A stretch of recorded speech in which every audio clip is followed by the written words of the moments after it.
Lisa Genova has a PhD in neuroscience from Harvard University.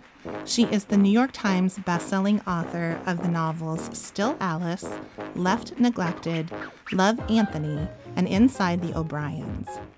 Still Alice spent 59 weeks on the New York Times bestseller list and has been translated into 37 languages. It was adapted into a film starring Julianne Moore, Alec Baldwin, Kristen Stewart, Kate Bosworth, and Hunter Parrish. Some great actors there. Her new book, More or Less Maddy, will be released on January 14th. There is so much to discover about Lisa Genova, and we are delighted to have her as a guest today to help us pave new neural roads. And if you're one of the almost 9 million viewers of her 2017 TED Talk, you understand. Welcome to the first 50 pages, Lisa. Oh my goodness, thank you for having me. So, More or Less Maddy is your 7th book and your 6th novel. Your novels are inspired by neurological conditions including Alzheimer's disease, traumatic brain injury, Huntington's disease, and ALS. And one of the things readers say that really sets you apart as a writer is in the way that you tell the story. You know, you really root them in our shared human condition. And on your website, lisagenova.com, you describe yourself as an empathy warrior. What does that mean to you and how you approach the way that you write? Right, so my background is in neuroscience, and I could write primarily nonfiction, right? I could write very clinical, medical, textbook kind of narratives, but I choose to write fiction, which is a very strange thing for a neuroscientist to do. And it's because I have found that there's so much power in story and the ability to help create compassionate understanding and empathy, our ability to walk in someone else's shoes who might be so unfamiliar to us prior to reading the story becomes familiar and therefore less uncomfortable and more human.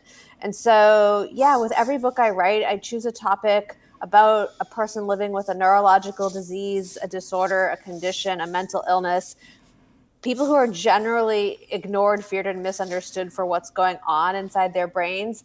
And the story is a path to empathy. And so, yeah, I spend a lot of time advocating for folks with those conditions, using the stories as a vehicle for open conversation. So let's talk about More or Less Maddy. Can you tell us a little bit about this story? Yeah. So this story is about a young woman she's an NYU student, and she's, as the book opens, she's sort of questioning the validity of striving for a so-called normal life in our culture. And, you know, is there happiness to be found within the constraints of what culture deems as normal? And as she's sort of navigating the stress of being a student and a recent breakup and the sort of challenges of being a young woman today, she is experiencing a bit of a depression and is having trouble keeping up with schoolwork, goes on an antidepressant, and then that actually catapults her into her first manic episode, and she's diagnosed with bipolar disorder.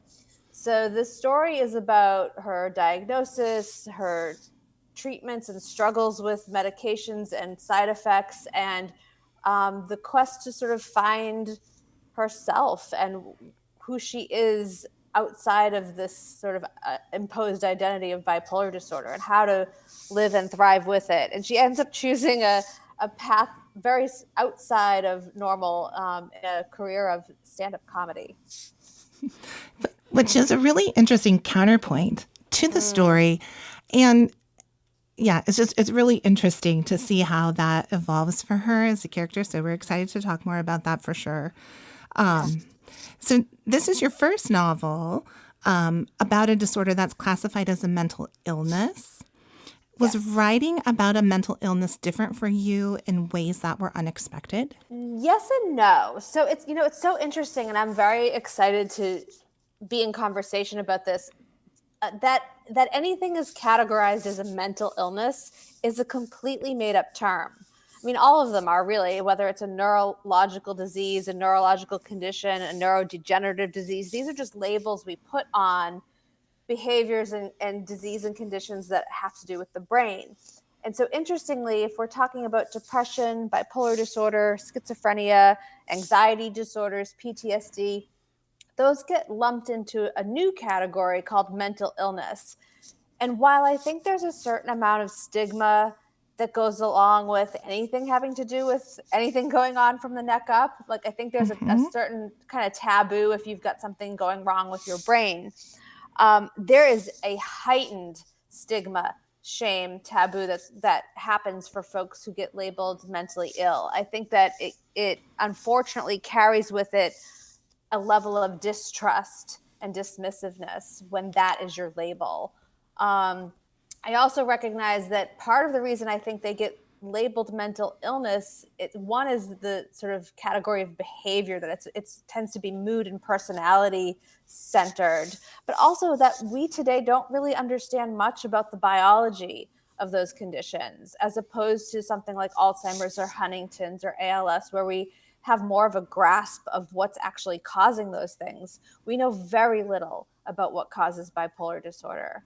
And so in that sense, my research for this book was leaned more heavily on the people living with it and their loved ones, and less so on the medical professionals who diagnose and treat, although they were there too, but they weren't taking center stage.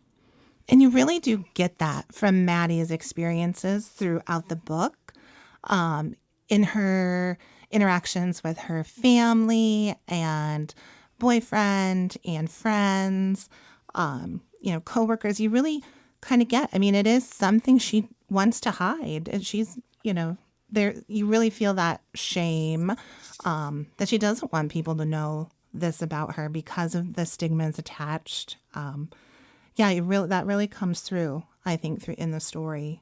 Thank you.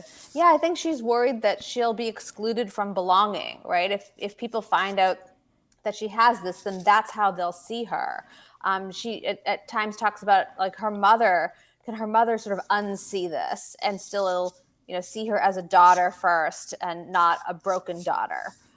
So it's definitely a journey for everyone I came to know who has bipolar disorder. I think people go through the stages of grief over sort of what they had imagined their life was going to be without bipolar. And then now there's this new reality that they have to come to accept over time and adjust to. And I think part of Maddie's story that was really powerful to me is that she already, is in this kind of space where she feels already like an outsider within her own family. So there has to be like a certain level that she's feeling of, well, really now I have something else that, is contributing to me feeling like this black sheep that I thought was really powerful. Thank you. Yeah, I think in a very sort of strange way that the diagnosis helped catapult her in the direction she kind of wanted to go in. Like she didn't really want to live the life her mother's living, to live the life her sisters signed up for, to sort of, all the shoulds and supposed tos. She did want to find something different for herself. Like school wasn't really speaking to her. She wasn't finding her major. She wasn't finding a career within the constraints of a standard kind of liberal arts education. So I think that this actually helped her have the courage to seek something that was outside of what was expected of her previously. Yeah, kind of a freedom in that to explore something else. Yeah. And while, you talk about in the book that bipolar, you're not ever cured from this. It's something you'll live with for your whole life. Essentially, if you're diagnosed, it's just really kind of how you manage that. But you highlight, we get to a point where you've,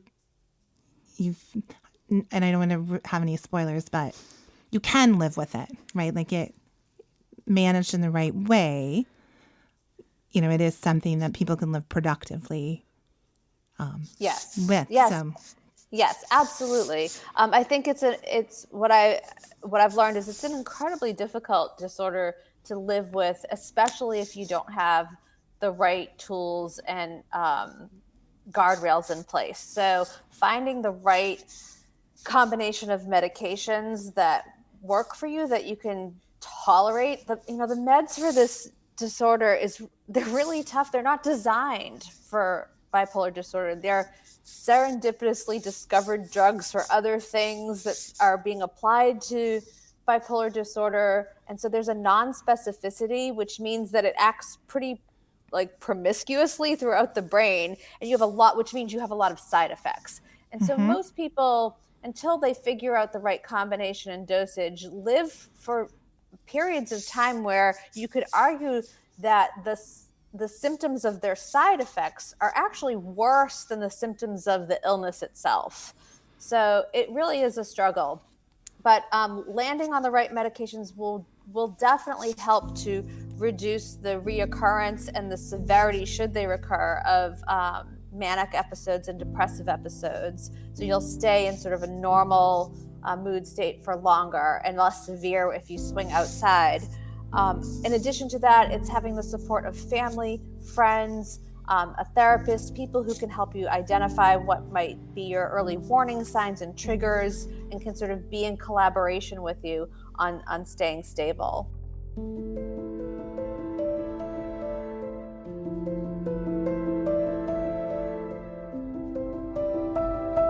Jen and I working in an urban public library setting, we, pretty often see people that are dealing with the kind of symptoms that Maddy has in her first manic episode. And while Maddy's episode, was very scary and heartbreaking, and for some probably almost unbelievable, for people who've experienced this or have, been witness to someone having an episode, it felt very authentic to, what we've seen, what, others have seen. Could you share a little bit more about your research for this story? The people I interviewed, so I did a ton of reading. I read textbooks, I read memoirs, I did a ton of research on the page. But then I came to know 9 people who have bipolar disorder, and then lots of friends and family, both of those 9, and then people who aren't related to them.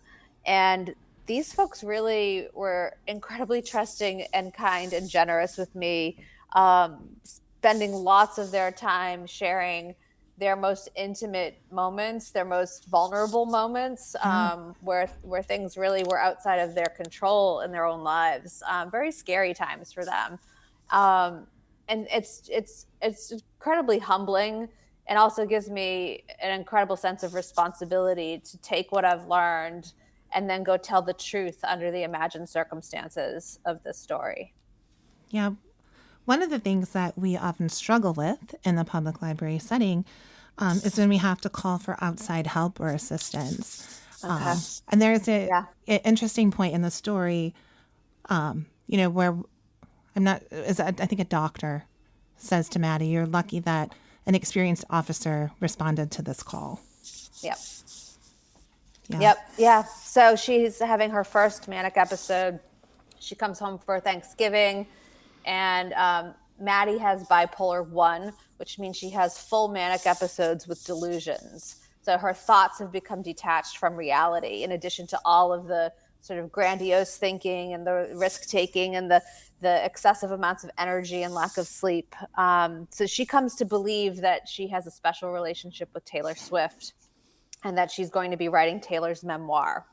And she's actually, on this particular manic episode, she's planning to get to Taylor's house in Rhode Island because she believes that she has a meeting with Taylor to discuss the book project. And she's trying to get the keys to her mother's car, and her mother won't give them to her. I won't give it away because there's a big scene that ensues that should be pretty shocking to read. But yeah, the mother ends up calling the police on her daughter, and she's taken to a hospital. And I did talk with, I have a friend who's a Boston police officer who I spent a lot of time with when I was doing the research for Inside the O'Briens, because in that book, my main character is a police officer. And so this was a conversation I brought to him. I said, "Hey, if you're called to the house, here's the situation. How do you handle it? Do you arrest her, or do you bring her to the ER?" And he explained that he actually gave me that little nugget. Like, well, if I were new, I might arrest her because I don't know what's happening. She just seems psychotic and dangerous. But if I've been on the force for a long time, I know that this person actually needs medical attention and not jail. Yeah.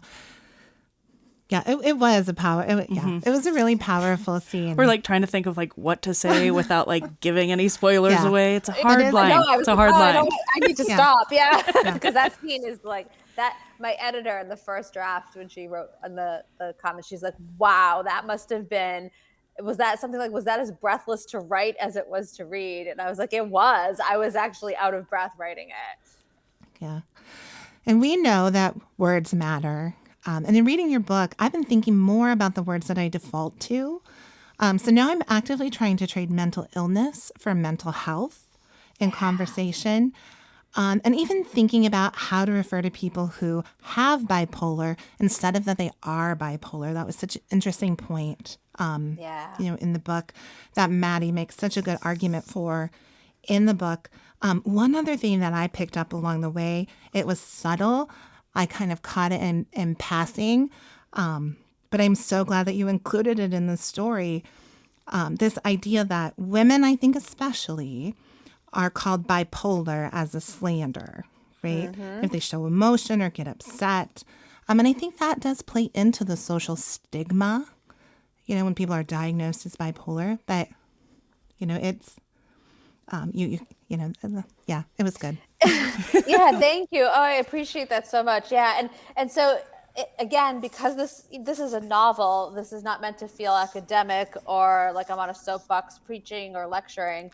The way that some of this discovery happens is through Maddy's comedy, and so that this distinction between am I bipolar or do I have bipolar, right? Yeah. She sort of weaves that into her comedy set in, I think, a lovely way.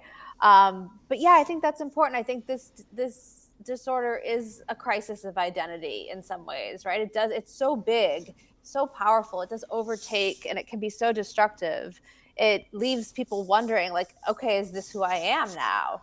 And how do I matter with this? Or how do I use this? And so, this guy who's kind of an ex-boyfriend opens that door for her. Like, you don't have to hide it. How do you use it?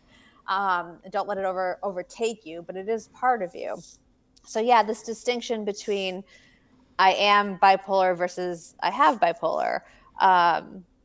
We don't do that with a lot of other illnesses.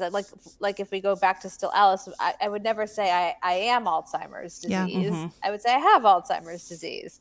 So yeah, she wrestled with that. And then, yeah, there were lots of overlaps in this book, I think, between how women are treated and this idea of mental illness as well. Like there's a lot of feminism in this book, and Yeah. it's a lot of my feminism I brought in, which I was very happy to use that in this story.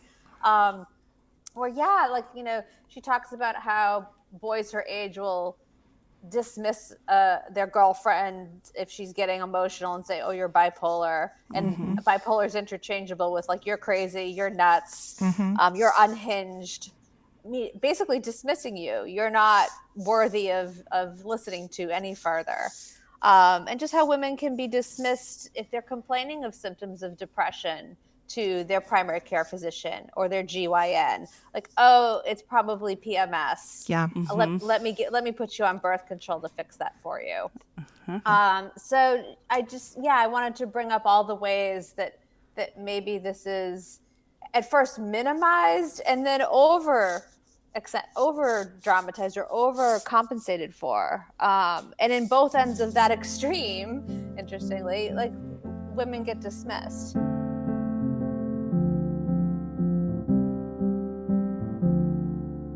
Maddy has another really great observation at one point. Female comics are dangerous because they speak the truth. And I was like, ooh, good one. So, because Maddy has dreams of becoming a stand-up comic. So can you talk about where that inspiration for the story came from? I knew I wanted some levity in this book. I needed some, in addition to all the drama and the sort of the heaviness of her depressions and the disruption to her life. I needed some levity in there.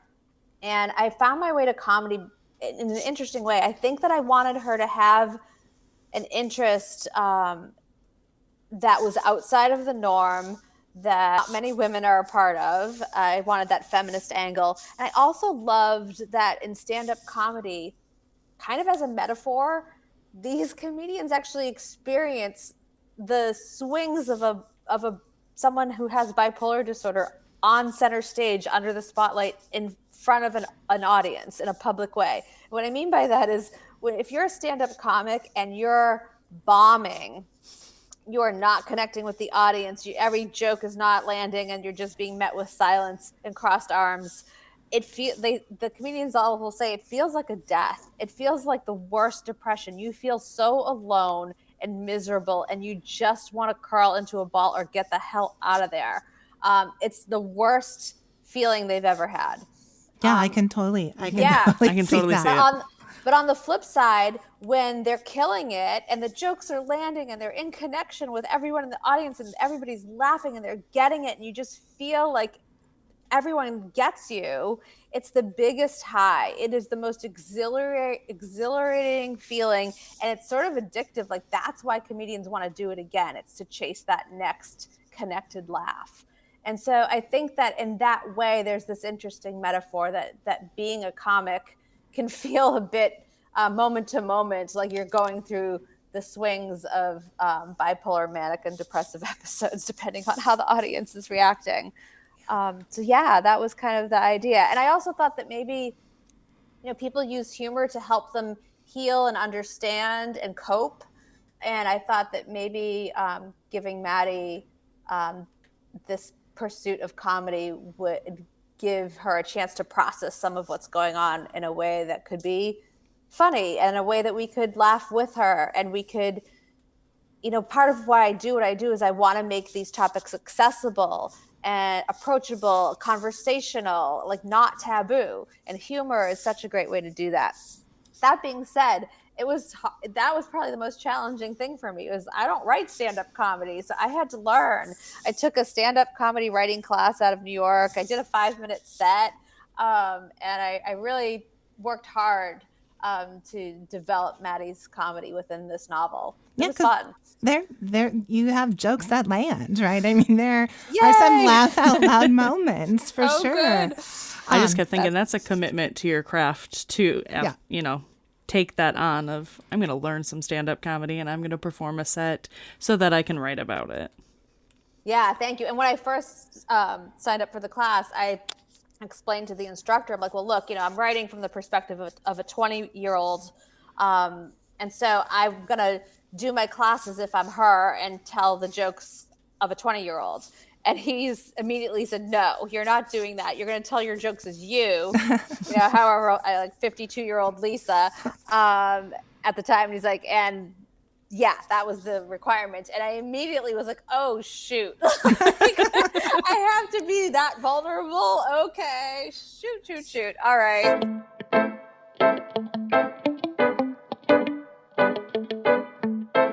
And we really did learn quite a bit about bipolar in reading More or Less Maddy.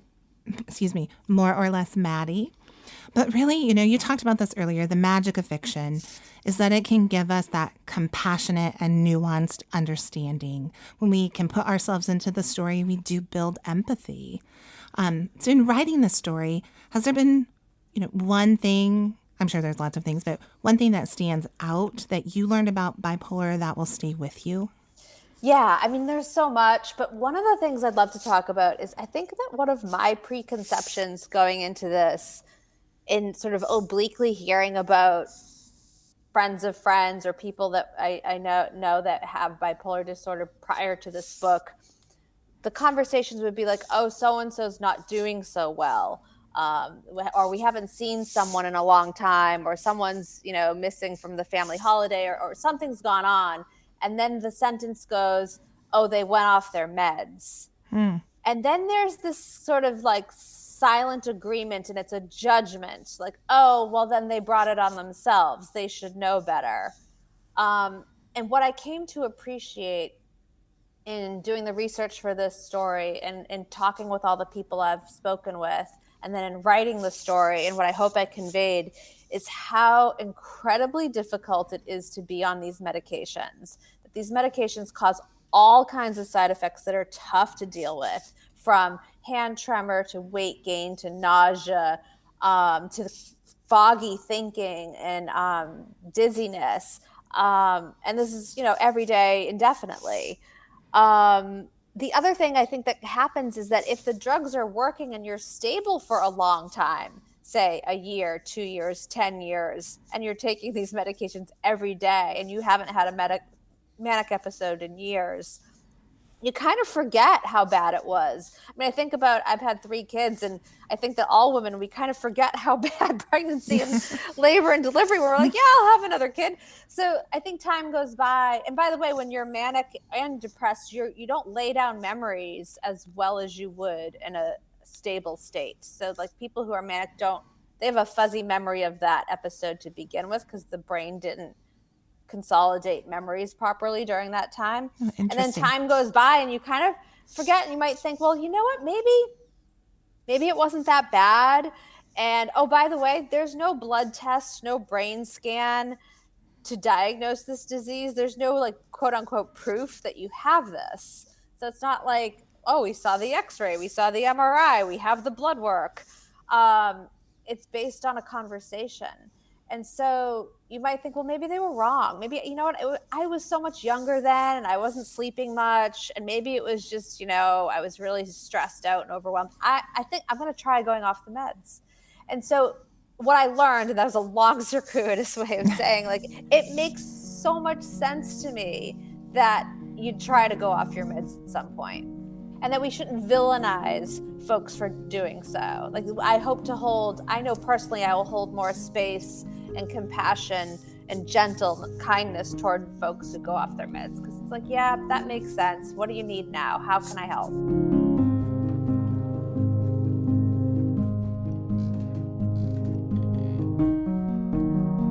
Is there some parting words of advice that you'd like to share with our listeners? Oh gosh. Okay. So sure. Yeah. And actually we can relate that to this current book too. So one of the key triggers that can cause an episode of mania or depression, but primarily mania, is lack of sleep or sleep disruption. So sleep disruption is huge in mental health. Or I should say sleep hygiene is important for mental health. And it's important for the health of your brain today and for preventing neurological diseases like Alzheimer's in the future. So a couple things about sleep for everybody. We need 7 to 9 hours of sleep a night. That's optimal. And it's because we're not in a state of unconsciousness doing nothing. We're very biologically busy while we sleep. And so during the phases of sleep, there are specific nuanced things going on in your brain and body that help fight infection and cancer. And in your brain, the janitors of your brain, the sewage and sanitation department gets to work. And it's very busy cleaning and clearing away the metabolic debris that accumulated while you're in the business of being awake. So it's when you consolidate memories. So everything that you learn today, that you care about, that you want to remember tomorrow, becomes linked together as a memory while you sleep. And so if you don't get the right amount of sleep, your brain isn't cleaned up enough the next day. Your memories might not be fully formed or formed at all from yesterday.